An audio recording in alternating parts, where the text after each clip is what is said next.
திருச்செந்தூர் முருகப்பெருமானுக்கு வர ஜூலை 7 திங்கட்கிழமை வெற்றிவேல் வீரவேல் அப்படிங்கிற கோஷம் விண்ணை பிளக்க காலை 6:15 முதல் 6:50 கும்பாபிஷேகம் நடக்க இருக்கு.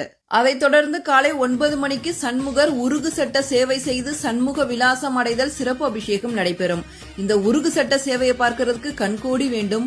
உருகு சட்ட சேவைனா என்னன்னா, மற்ற கோவில்களை உற்சவர் வீதி உலா வர்றதுக்காக அந்த தெய்வ மூர்த்தங்களை கொண்டு வந்து வாகனத்துல வைப்பாங்க.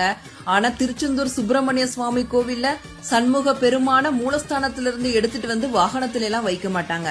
மாறாக உருகு பலகை அப்படிங்கிற பெரிய பலகையை சண்முகர் எழுந்தருளி உள்ள பீடத்திலிருந்து சந்நிதி வாயில் வரை போட்டு சண்முக பெருமானை பலகை மீது இருத்தி சிறிது சிறிதாக அசைத்து அசைத்து பீடத்திலிருந்து கேடயத்தில் எழுந்தருள செய்வார்கள்.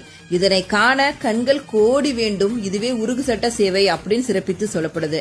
அது மட்டும் இல்லாம சண்முக பெருமான் எழுந்தருளி வீதி உலா சென்று மீண்டும் சன்னதி திரும்பும் வரை உருகு பலகையானது சன்னதியிலிருந்து வாயில் வரை நீட்டி போடப்பட்ட நிலையிலேயே இருக்கும்.